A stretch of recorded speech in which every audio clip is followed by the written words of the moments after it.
oleh Dr. Edi Iskandar MSc. Ya, kepada Dr. Edi, selamat sore, Pak Edi. Oke, Pak Gunadi, apakah saya jelas? Di saya sih kecil ya, Pak. Iya, karena saya tidak pakai earphone ini. Apakah Oh, lebih jelas kalau saya lebih dekat?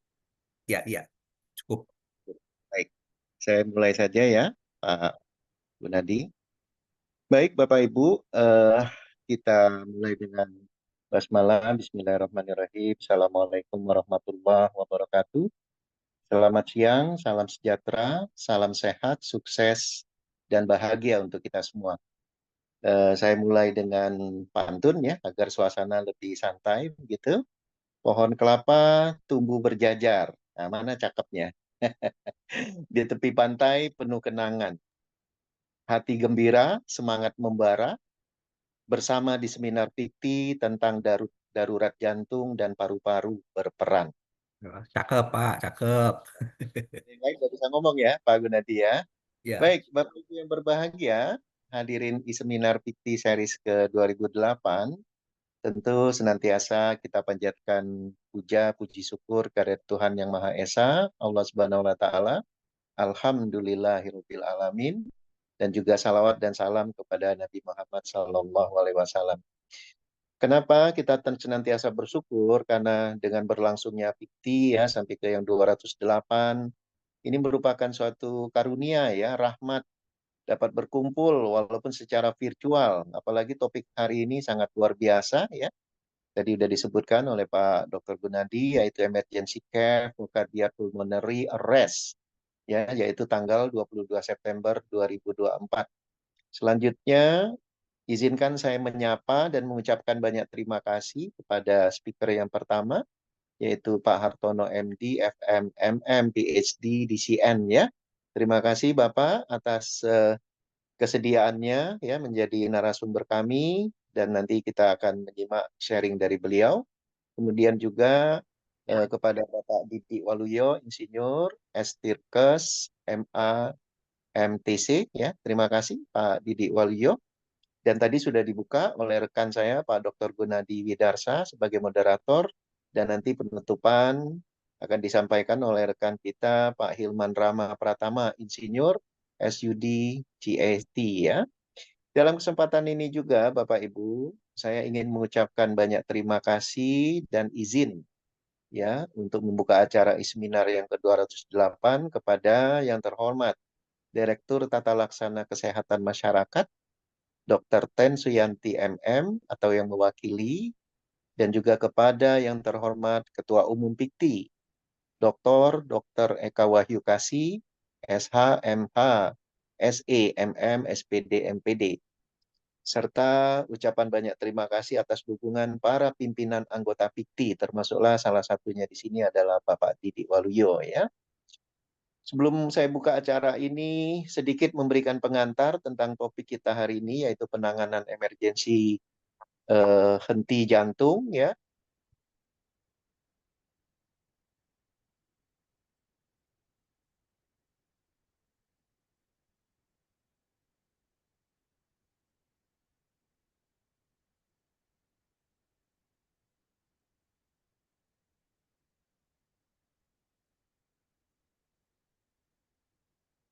Halo, apakah suara saya masih ada, Bapak Ibu? ada, Pak, ada. Bagus. Tadi ya. Nah, jadi saya stop sebentar tadi ya. Jadi dengan adanya acara ini, Bapak Ibu, memang masalah emergensi ini kan memang harus harus dilakukan. Itu yang dijelaskan dengan etika kedokteran yang kita istilahkan medis ya. Tetapi pendekatan yang dikatakan komplementer itu juga sangat penting karena sifatnya dia merupakan preventif ya. Jadi dengan demikian ketika kedua keilmuan ini digabung dengan pendekatan komplementer, inilah yang akan memberikan harapan ke depan kepada kita ya, bahwa sebenarnya jantung dan paru kita pun insya Allah bisa sehat dengan pendekatan alami ya.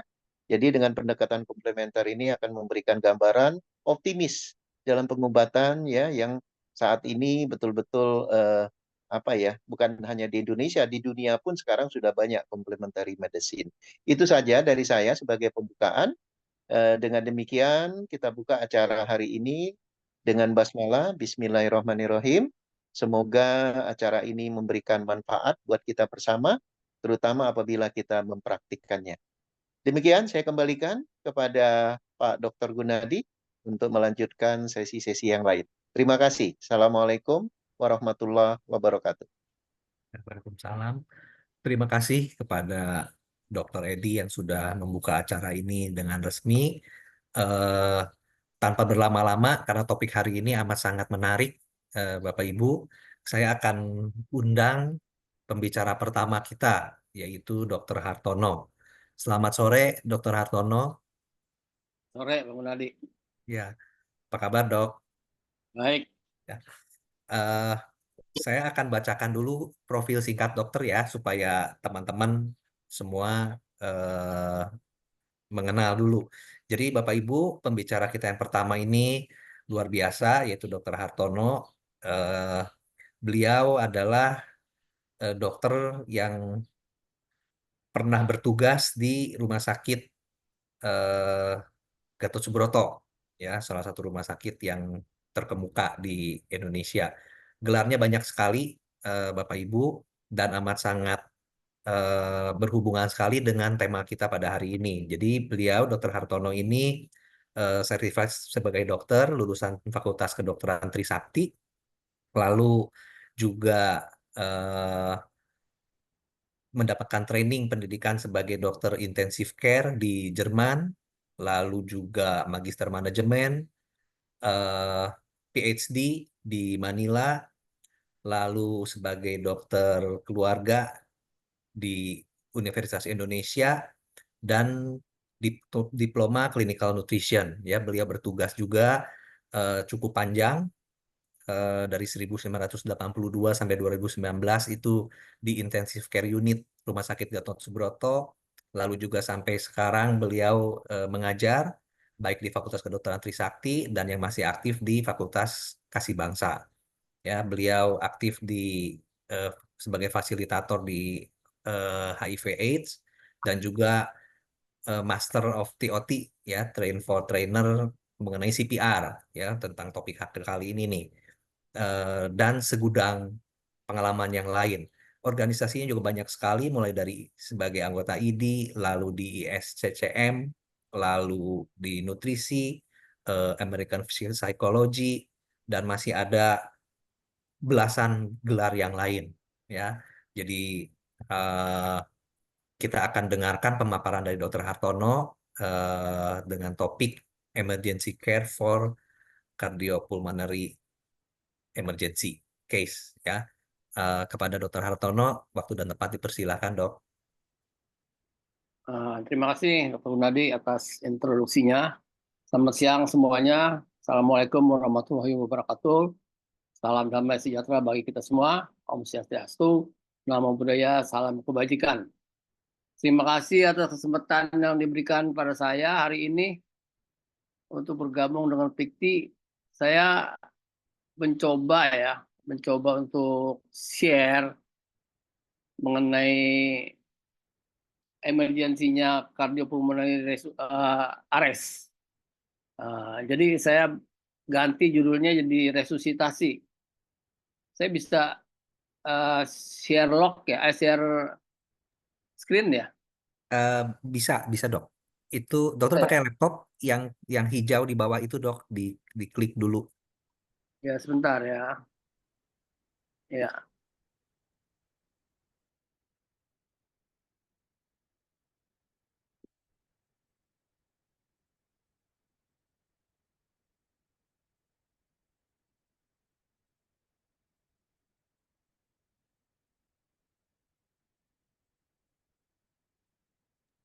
masuk nggak ya? Belum ada, Dok. Belum ya? Dokter pakai laptop. Iya, Ada itu yang share, yang di bawah ada warna hijau, tulisan share, ada ada ya. ya? Udah multiple participant share, Nah, enggak? partisipan, lalu kalau ke kanan nanti ada share warna hijau. Ya. Nah, ya, ya, betul. Oh, eh, dokter harus buka dulu filenya. Nanti kalau filenya sudah terbuka, dipilih. Nah itu dok, slide yang dokter mau tampilkan dipilih. Bentar. Ini sudah ada tanda sumbatan jalan nafas gitu ya. Tetapi ini slide nomor 20 ya dok. Yang ini ya. Oh ya. Oke. Oke. Yang ini sebentar. Ini Ya sudah ada. ya terlihat ya. Kita mulai ya. Ya silakan dok. Semua teman-teman dari PIKTI, saya sedikit ganti ya. Topiknya kan cardiac pulmonary arrest ya. Saya ganti jadi basic life support. Basic life support sama juga sih sebenarnya untuk emergensinya ya. Untuk layperson ya, karena ini beda. Eh, Kalau ada yang medis, ada yang non medis. Kalau medis topiknya agak beda. Ini saya berusaha supaya bisa dicakup semuanya. Dan biasanya kalau topik ini saya bicarakan ada trainingnya. Jadi nggak akan sempat dalam waktu begini singkat ya. Eh, Moga-moga ya bisa dimengerti aja lah. Kita mulai ya.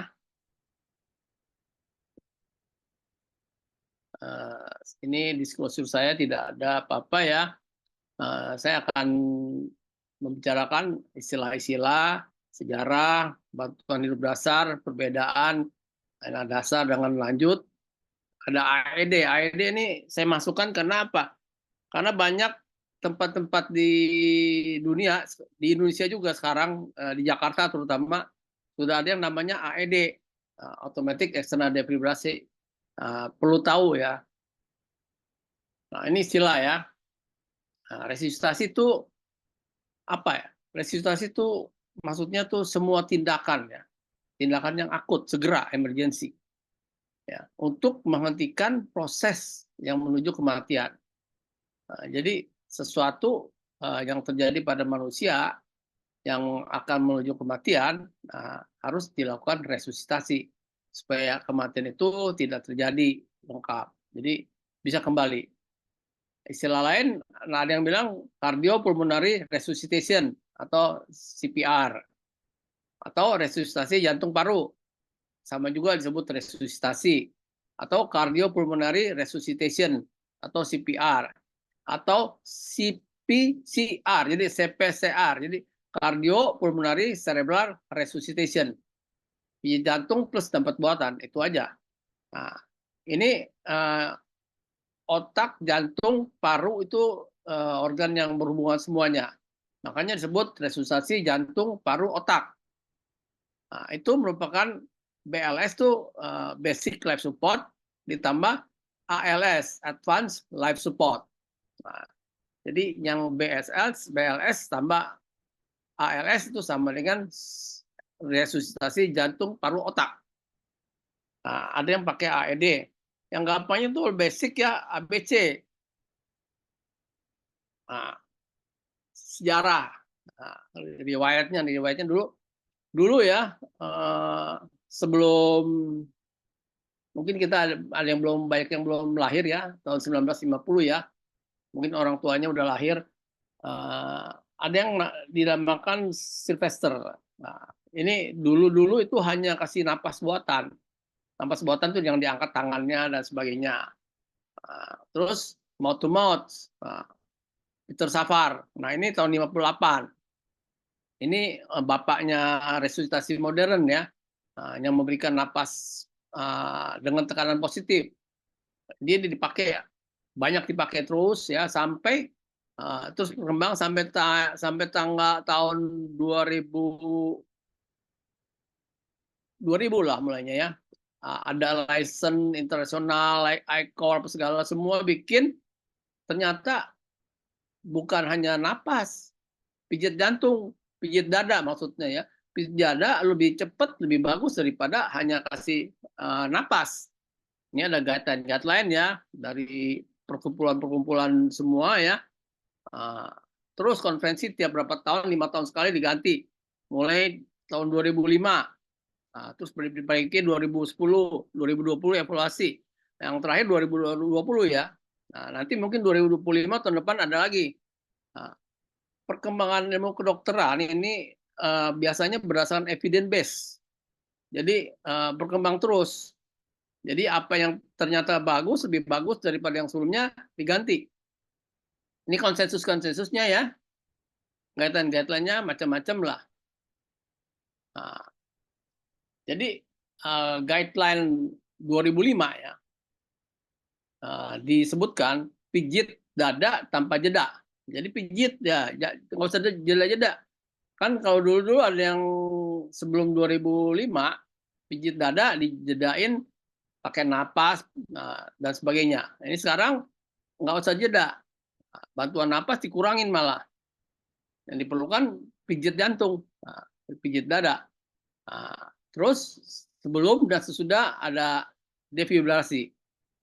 Ada tambahan, penekanan sama pelepasannya harus sama, lengkap ya. Bagaimana kita lihat nanti ya.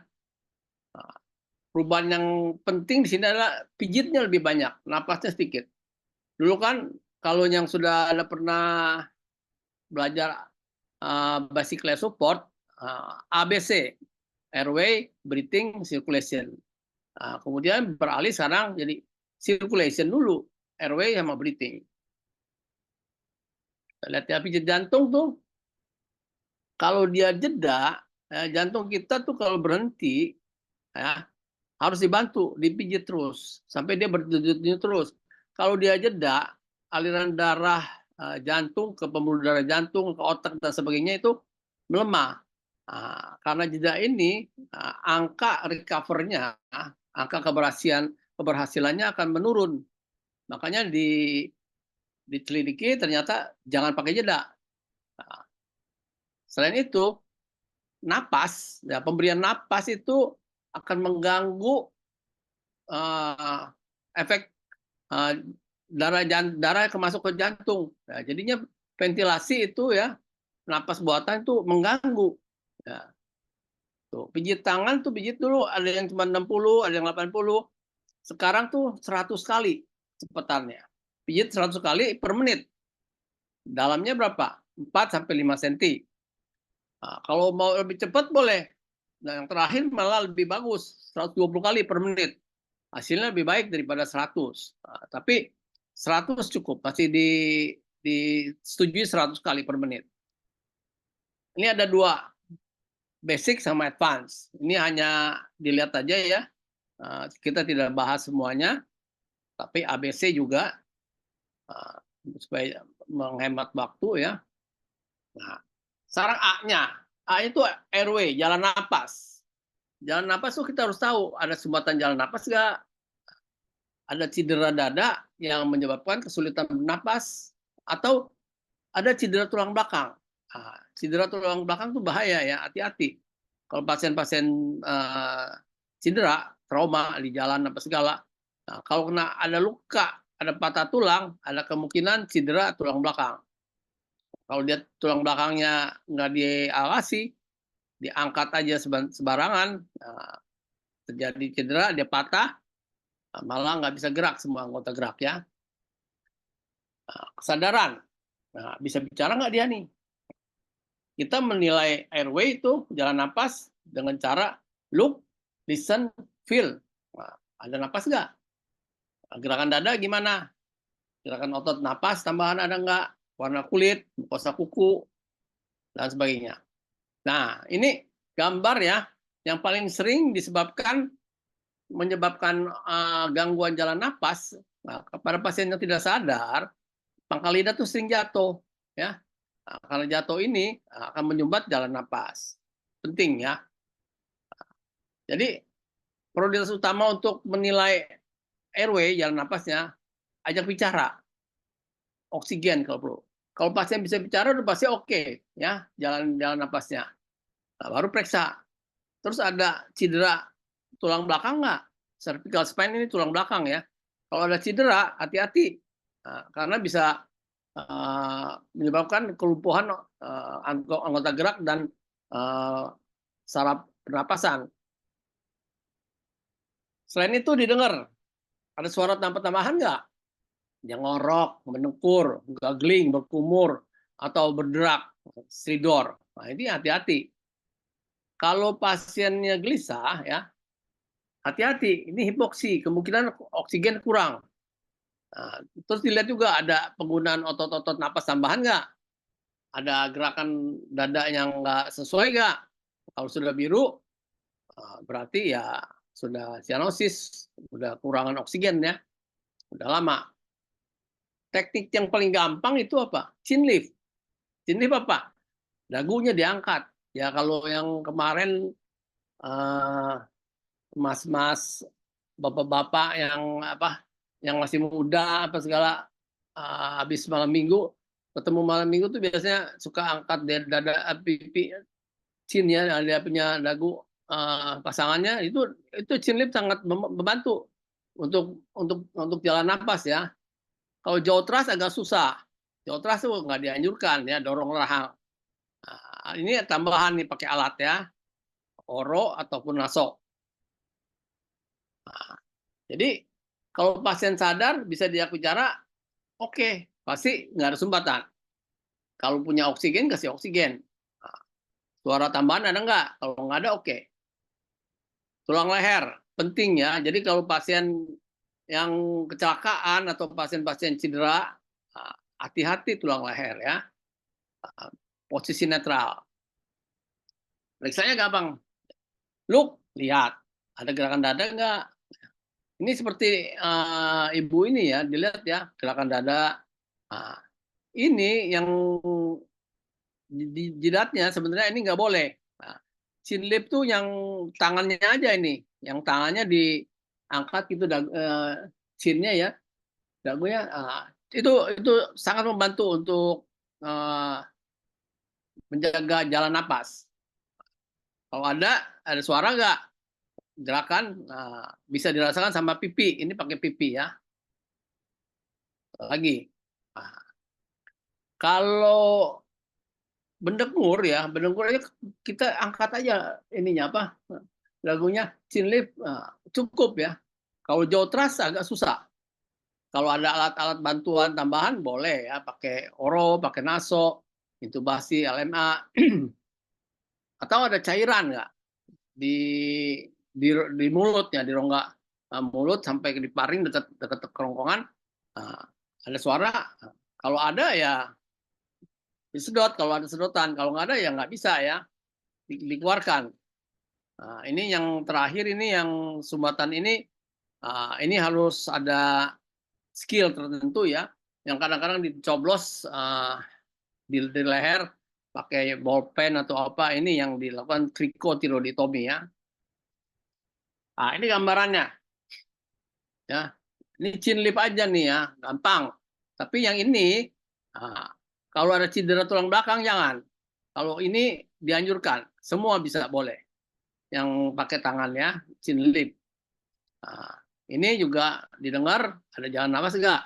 Kalau yang ini, jaw thrust ini nggak dianjurkan ya, hati-hati. Ini bahaya kalau nggak terhati. Apalagi kalau ada cedera tulang belakang. Nah, ini head tilt-nya ya, yang satu ya. Jadi chin lift aja yang paling dianjurkan. Nah, kenapa? Nah, ini nggak boleh ya. Nah, angkat leher gini nggak boleh. Jalan napasnya pasti lebih bagus kalau diangkat. Nah, tapi kalau pada pasien-pasien cedera, ada kemungkinan cedera tulang belakang di lehernya. Nah, kalau diangkat gitu malah tambah berat. Bisa cedera, bisa putus sarafnya.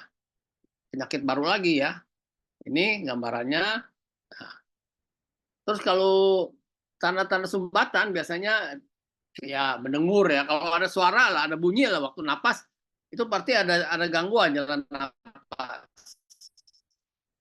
Nah, bisa karena ngorok, karena kayak berkumur gitu, ada yang stridor bunyi, nah itu pita suara yang kena ya, hati-hati. Nah, satu lagi yang perlu diingat ya, kalau pasien nggak sadar, korban nggak sadar ya, jangan kasih bantal kepalanya, bahunya juga jangan. karena dikasih bantal menutup jalan napas. Lidahnya tambah tekuk, makin ketutup jalan napasnya. Demikian juga ya kalau di bahunya diganjal. Kalau ada alat, pakai alat ini. Nggak usah ini, kita kan pasti nggak ada ya. Sekarang buka jalan napas. Kayak gini. Ini aja paling gampang ya. Tangan diangkat, chin lift. Kalau yang head tilt, ini yang kepalanya di belakangin, itu hati-hati. Kalau ada cedera tulang belakang, hati-hati. Karena bisa tambah berat cederanya. Cek napas apa enggak. Nah, sekarang ini ada yang napas agonal. Maksudnya napas agonal gimana? Pasien masih napas. Napas lah.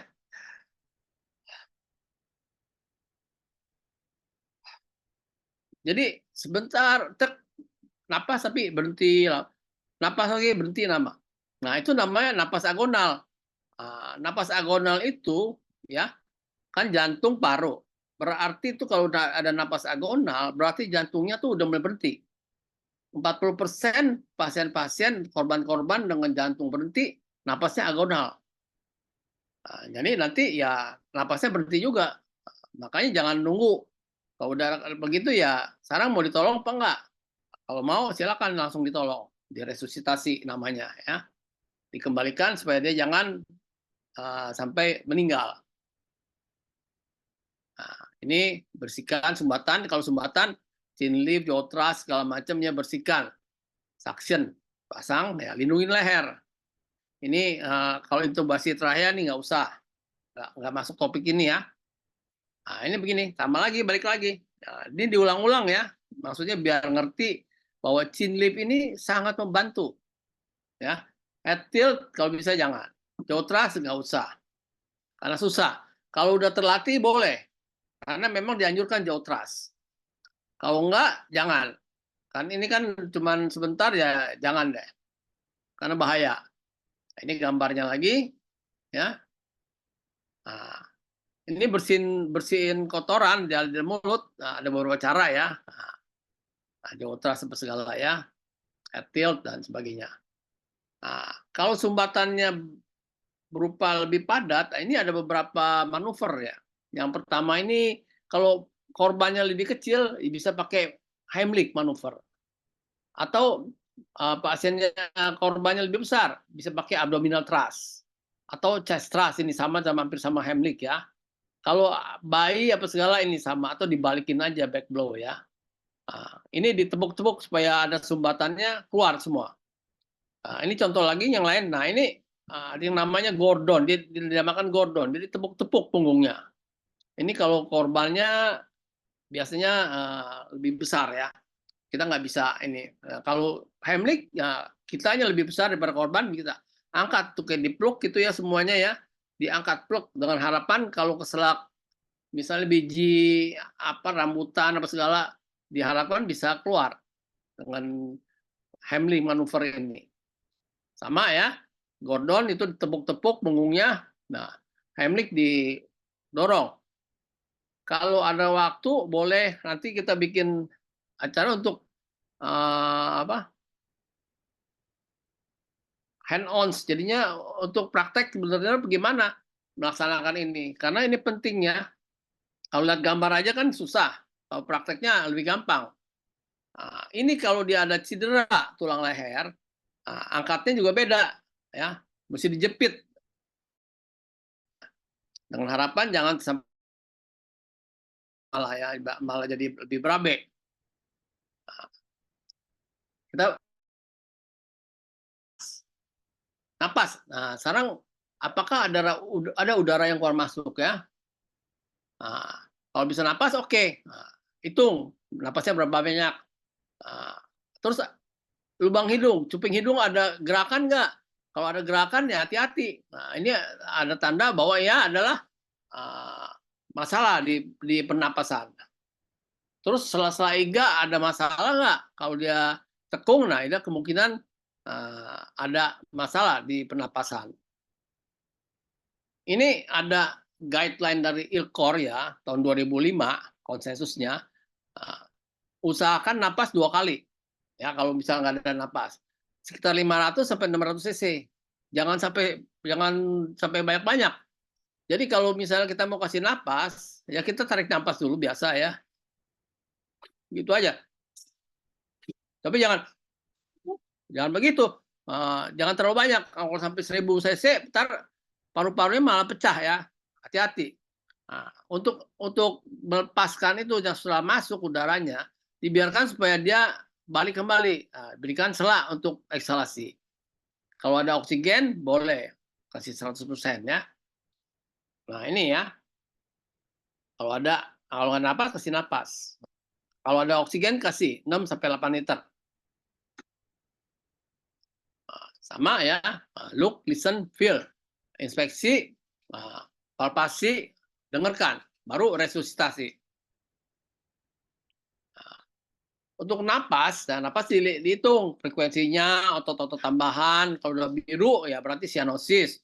Ada luka-luka nggak di dada dan sebagainya.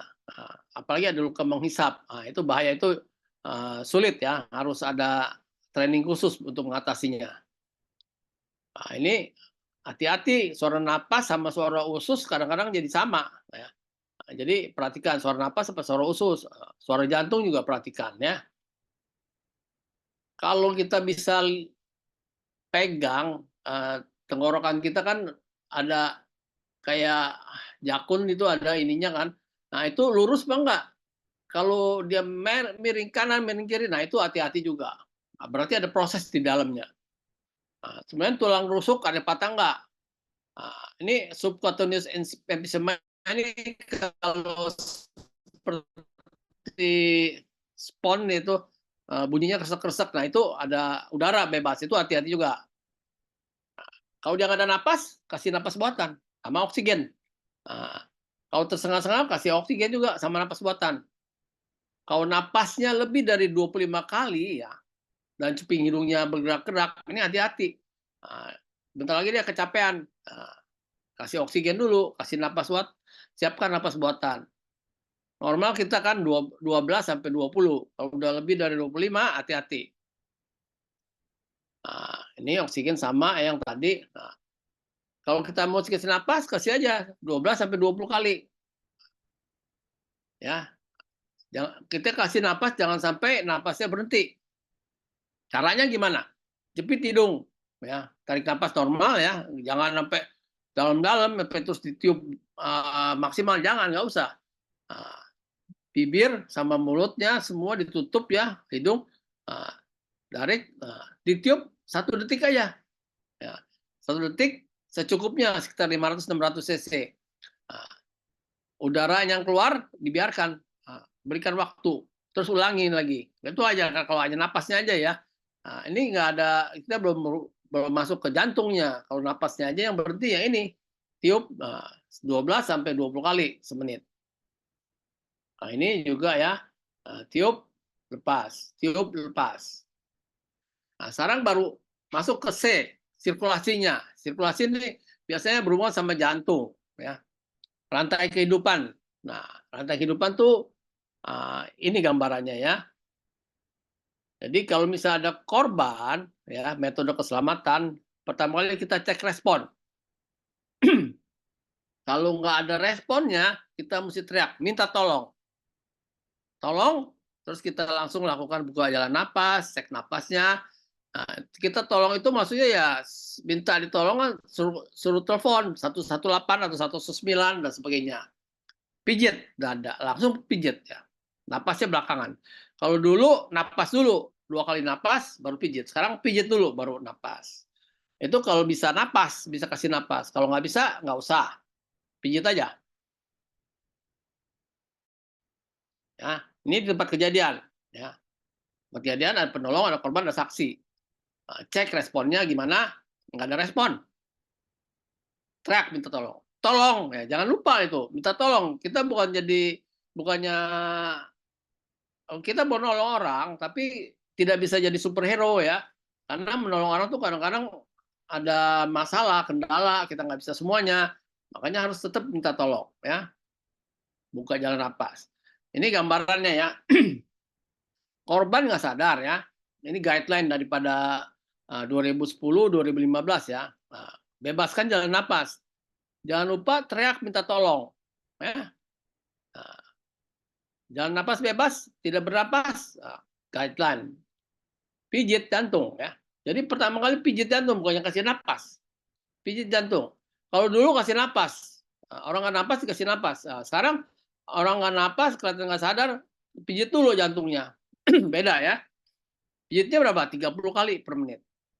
Nah, kalau bisa kasih napas, pijit 30 kali, napas 2 kali. Kecepatan pijitnya berapa? 100 kali per menit. Ya, 100 kali per menit minimal. Dan nggak boleh jeda. Kalau misalnya nggak bisa, ya jangan. Jadi kalau bisa terus pijit sampai 2 menit. Pijitnya 2 menit ya. Nah, jadi kalau mau pijit jantung, jadi pijit dada, tekan dada itu 2 menit tuh lumayan. Kalau yang nggak biasa pasti capek. Nah, ini di sini dulu ada yang bilang karotisnya diraba, nggak usah. Ya, kenapa karotis itu nggak diizinkan? Apalagi kalau untuk awam. Karena apa? Dekat karotis itu ada refleks yang bisa menyebabkan bradikardi. Nah, malah jadi ares dia. Jangan ya. Kalau yang nggak ahli ya. Kecuali sudah ahli. Nanti kita lihat di mana karotis itu. Nah, jadi cek respon. Goyangin-goyangin. Nah, kalau dia menjawab, oke. Udah tinggalin aja. Nah, kalau nggak ada masalah, nilai ulang. Jangan terlalu takut. Ya, nilai ulang terus. Ini lagi ya, napas agonal. Ingat, dia ada napas, tapi napasnya agonal. Agonal tuh jadinya satu ya. Lama satu lagi masih ada napas. Nah, itu adalah suatu tanda henti jantung. Jantungnya ares. Nah, berarti bentar lagi pasien mati kalau nggak ditolong ya. Korban mati. Nah, pijit 30 kali per menit. Bukan per menit. 30 kali dengan kecepatan 100 kali per menit. Nah, minimal 2 menit. 2 kali napas bantuan. Nah, ini contohnya ya, contohnya pijitnya begitu ya. Nah, jadi dipijitnya di mana? Ditaruh aja di tengah-tengah dada. Kalau dulu ada teorinya, nanti dikasih gambar ya. Nah, yang sekarang nggak usah ikutin teori, yang penting taruh aja di tulang dada, di mana aja, di tengah-tengah. Nah, dulu kan 2 jari, nanti kita ada gambarnya 2 jari, terus ditaruh di tengah, ditekan ya. Yang penting tekannya tuh 4 sampai 5 cm.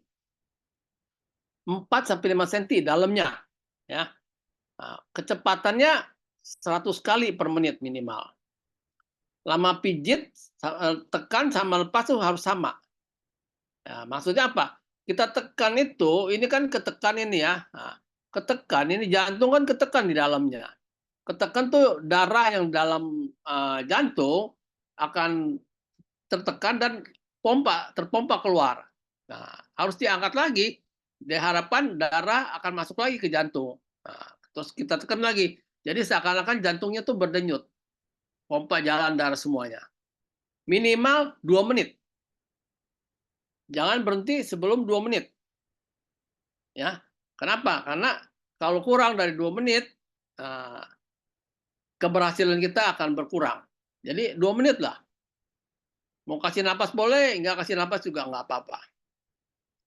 Nah, lanjutkan ya. Ini kalau bisa kasih napas, kasih napas. Pas 30, pijit, napas 2 kali. Terus pijit lagi 30, napas 2 kali. Sampai ini masih siklus sekitar 2 menit, baru mau ganti orang boleh. Tapi kalau enggak, ya terus lagi lanjutin. Sampai nanti ada respon. Berhasil apa enggak? Kecepatan pijit jangan kurang dari 100 kali per menit. Ya.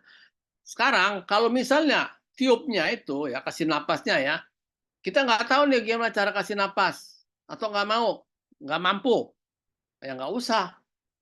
Nah, jadi yang terbaru ya untuk menolong orang cardiac arrest, cardiopulmonary arrest itu yang perlu adalah pijit, bukan kasih napas. Jadi pijit aja. Nah, ada yang dibilang pijit jantung aja, nggak usah kasih napas. Karena kita tahu kan, apalagi waktu COVID kemarin ini, nggak ada yang berani kasih napas buatan. Nah, kecuali yang di rumah sakit pakai alat-alat. Jadi pijit terus. Atau mau kasih napas tapi dia nggak bisa. Jangan juga. Nggak usah. Pijit aja. Dengan kecepatan 100 kali per menit. Nah, ini ada cara ya untuk mengetahui karotis ya. Ini paling gampang. Jadi kalau misalnya lurus gini, kita taruh lurus ya, kita turunin ke kanan atau ke kiri itu akan teraba nadinya, nadi karotis. Tapi awam nggak usah, jangan ditoel-toel itu, karena bisa terjadi vagal apa segala macam ya, malah jadi ares dia, malah berhenti jantungnya.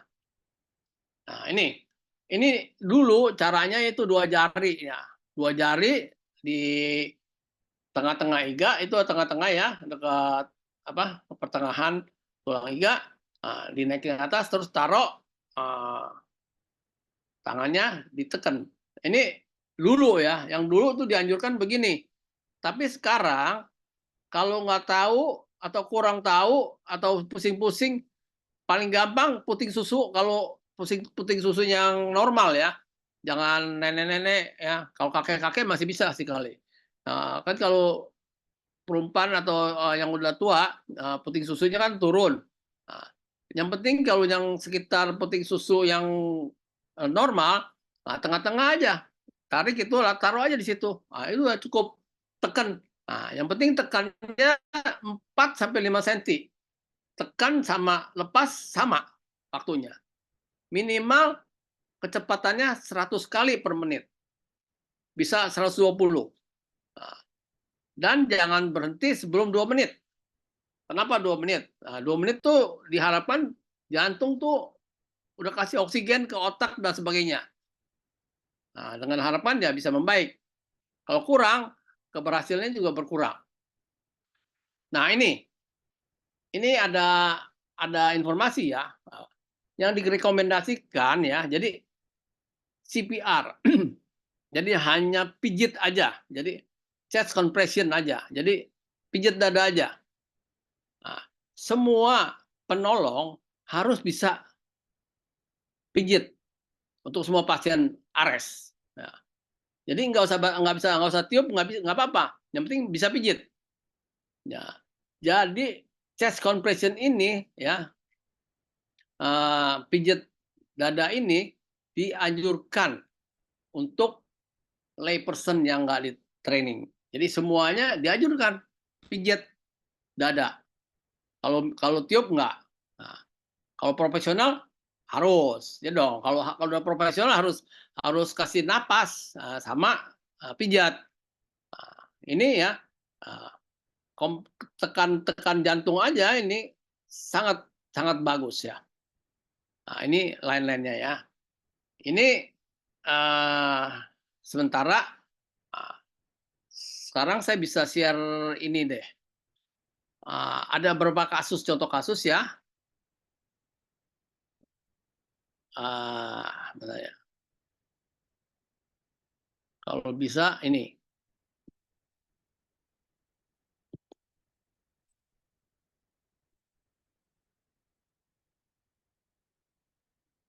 Ini kita lihat ya.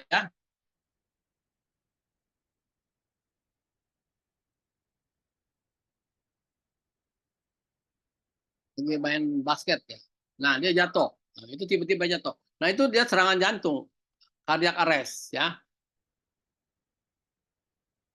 Lagi coba, ada lagi ini. Nah, ini juga.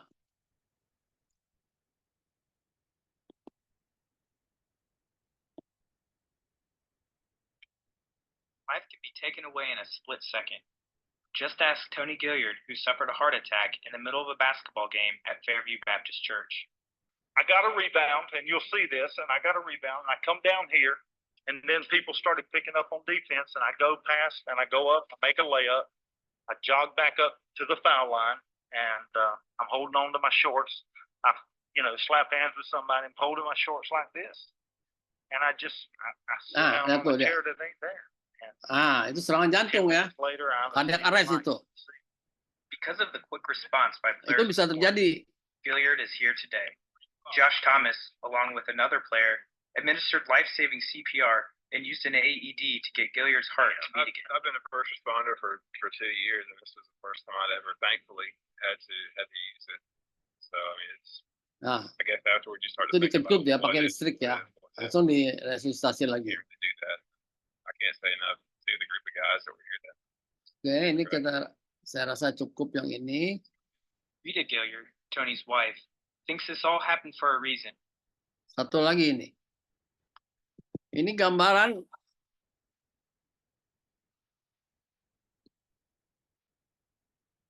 kita lihat ya. Saya ulang nih.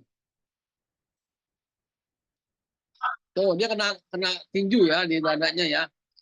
Kena tinju di dada, itu dadanya tuh kena jantung. Jantungnya kontusio tuh, bengkak. Dia arrest juga, jantungnya berhenti karena tinju. Ini perlu diresusitasi.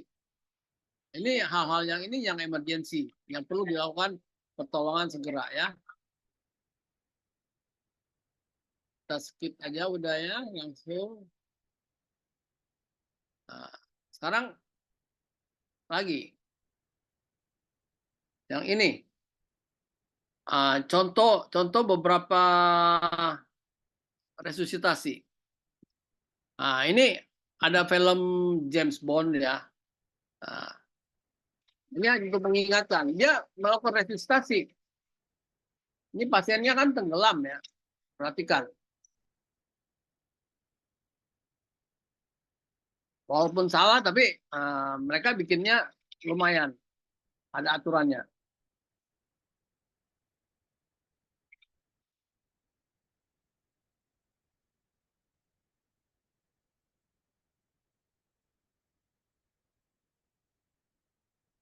Kenapa saya ambil contoh film ini?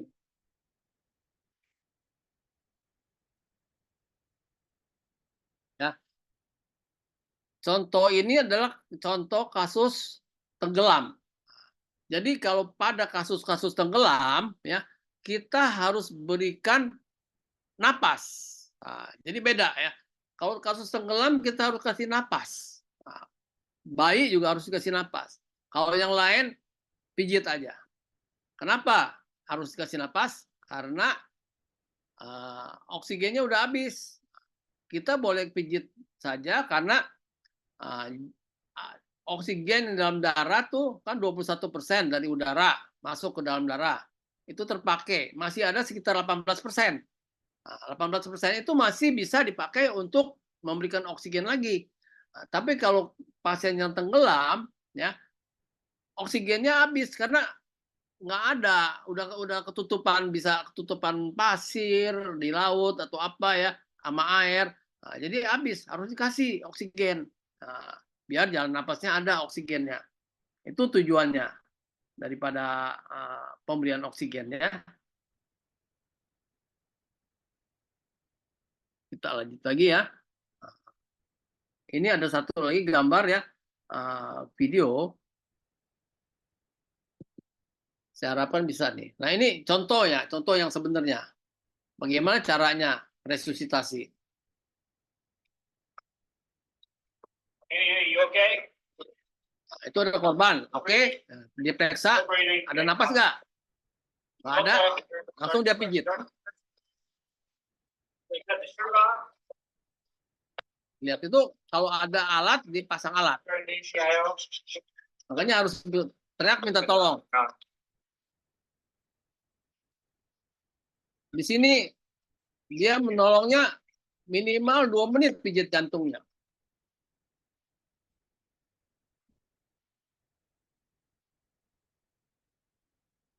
Nggak perlu kasih napas.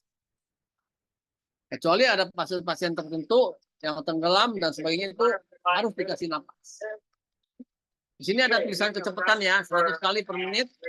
Nah itu dalamnya 2,5 inci, 2,5 inci atau 4 atau 5 cm ya. DCIO is in. I go to 1 milligram of epi on board. 1 milligram of epi. Nah ini jantungnya, iramanya perlu di-shock. Okay, good. We're a minute. Siapkan mereka akan shock atau tidak. Kita lihat. Kalau mau shock pasien atau korban, hati-hati, kita nggak boleh pegang pasiennya. Korbannya nggak boleh dipegang, mesti dilepas. Kalau tidak, kita sendiri yang kesetrum. Hati-hati ya. Okay, coming down to 30 seconds. 30 seconds, guys. Nah, ini kan hampir 2 menit ya. Ini 0,30, 29, ini sisa menitnya ya. Detik-detiknya itu. Setelah 2 menit, baru dia periksa. Karena harapannya jantungnya tuh beredar darah jantung itu minimal 2 menit lebih baik.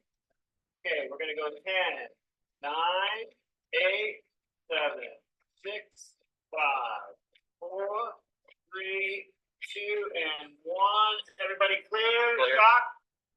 Ini di shock. Okay, for Habis shock, shock, langsung nyambung. Dipijat lagi. You'll have V-fib, Sampai minimal 2 menit. round. Ini ada angkanya ya. Second epi. CPR 1, 45, 44, Good, Tony, 2.5 3 depth. itu. Rate Sampai of 2 menit selesai. Baru Second epi downward, second epi dinilai. downward. Ini kedalamannya 2,5 inci ya, 2 sampai 2,5. Kecepatannya 100 kali per menit. Got that hard. Good job, Tony. Good pulse of CPR. Good, good. Good depth, good rate. Guys, pull it. 1 minute. Nah ini udah hampir masih ada 1 menit ya. Kita tunggu aja biar nggak apa-apa ya, diperhatikan bahwa kita menolong korban. Kalau mau melakukan resusitasi, pijat jantung, pijat dada, minimal 2 menit. Karena kalau tidak 2 menit, hasilnya kurang bagus. Jadi memang harus capek. 2 menit, baru dilihat mau di-shock apa enggak.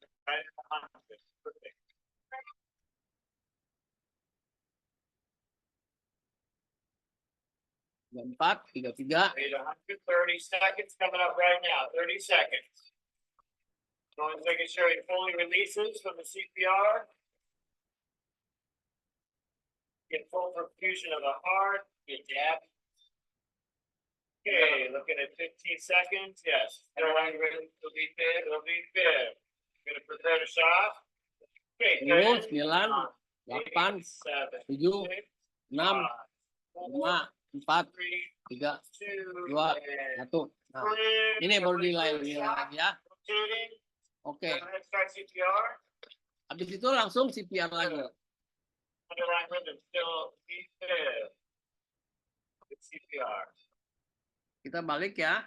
Nah, kalau pasiennya korbannya shock ya, kita angkat kakinya. Posisi shock begini ya, kayak perempuan ini. Karena sekitar 500 cc darah balik ngalir ke jantung. Ini pertolongan pertama pada shock. Nah, ini gambar ya. Kita lihat telapak tangan pasien korban yang mana? Kalau kita yang ini merah, kalau dia pucat berarti kemungkinan ada sesuatu masalah di sirkulasi. Ini yang ABC-nya. Sekarang saya perlu lagi waktu sebentar ya untuk mengenalkan ini AED, Automatic External Defibrillasi. Kenapa ini dikenalkan? Karena hampir di semua tempat sekarang di Jakarta ya, di Indonesia, apalagi di luar negeri ada AED. Ini sangat menolong alat ini ya.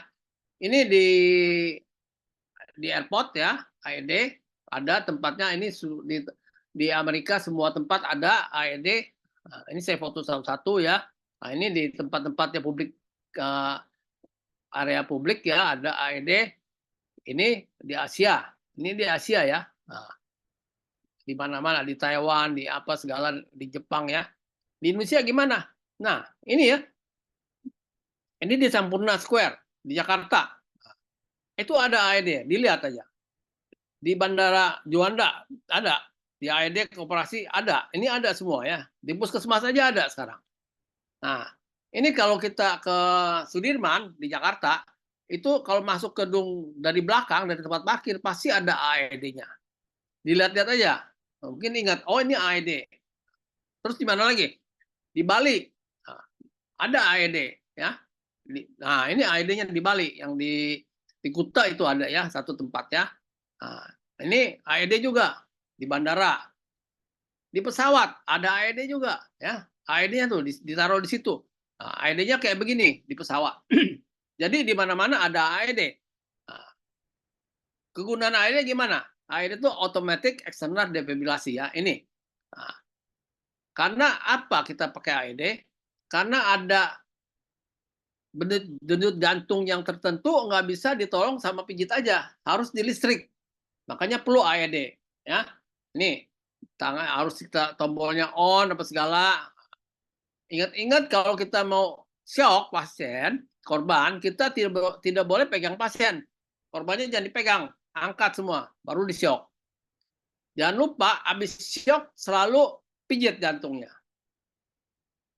Nah, ini ya, nyalain, kadang-kadang ada yang langsung terbuka, nyala, pasang. Ini contohnya aja ya. Nah, analisa, kalau suruh shock, shock. Habis itu langsung pijit lagi, 32. Terus, boleh pakai tiup, boleh enggak? Nah, kalau nggak pakai tiup, ya pijit aja sampai selesai. Nah, kalau nggak tahu, nggak mau, nggak bisa, pijit aja 100 kali per menit. Sampai 2 menit. Nah, itu saya rasa itu. Sama ini satu lagi nih, ada satu yang mungkin boleh kita ketahui ya. Kasus yang belakangan ini, baru-baru ini ya. Mungkin semua udah pada tahu ya.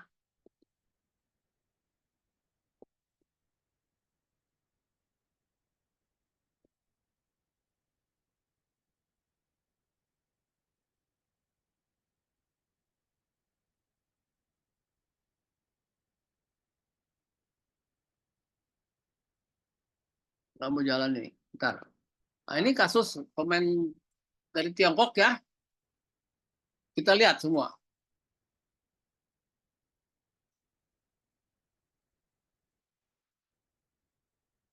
Ini orang normal biasa ya. Nah, tiba-tiba kita lihat.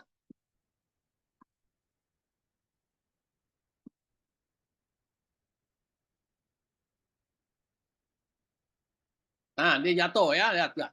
Dia kejang. Kejang tuh, lihat nggak? Dia kejang ya. Kejang. Nah, ini yang mau nolong, mau datang, mau nolong, karena peraturan nggak boleh. Nah, nggak boleh masuk pegang-pegang korban. Nah, ini masih bergerak, lihat nggak? Nah, korban masih bergerak. Kita tidak membicarakan kenapa, tapi kesannya ada yang bilang nggak diapa-apain. Ya, ya. Sebenarnya sampai saat ini masih ada gerakan ya. Korbannya masih bergerak ya. Nah, ini baru datang ya. Tuh, masih bergerak kan? Dilihat. Nah,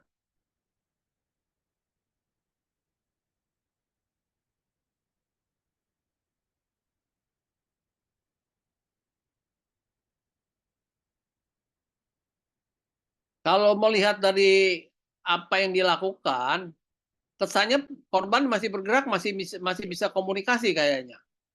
Ya.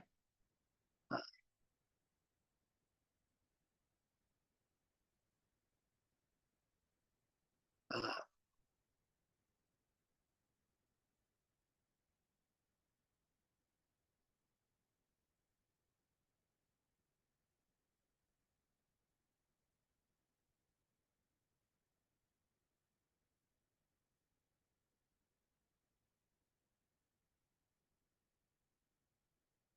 ya masih ada gerakan ya.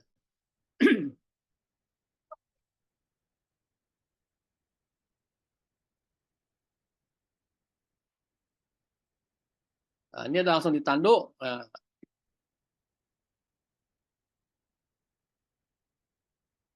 karena dianggap korban stabil, nggak ada masalah di saluran napas. RW-nya pasti baik ya, karena dia memang nggak ada masalah di RW. Napasnya yang mungkin dilihat itu ada, tapi kita kan nggak bisa lihat. Jantungnya yang nggak ketahuan. Nah, sekarang masalahnya apa? masalah yang di sini ya, korban meninggal, dianggap bahwa kita tuh kurang cepat. Nah, kalau misalnya yang kita harapkan ya, kalau misalnya posisi pasien atau korban ya semuanya stabil, nggak ada masalah, jantungnya berdenyut, apa segala, napasnya biar ada, kita posisikannya begini ya. Ini namanya posisi sisi mantap atau recovery position. Nah, caranya begini. Itu caranya ya. Jadi dari awal diangkat satu tangan sebelah kanan atau sebelah kiri terserah.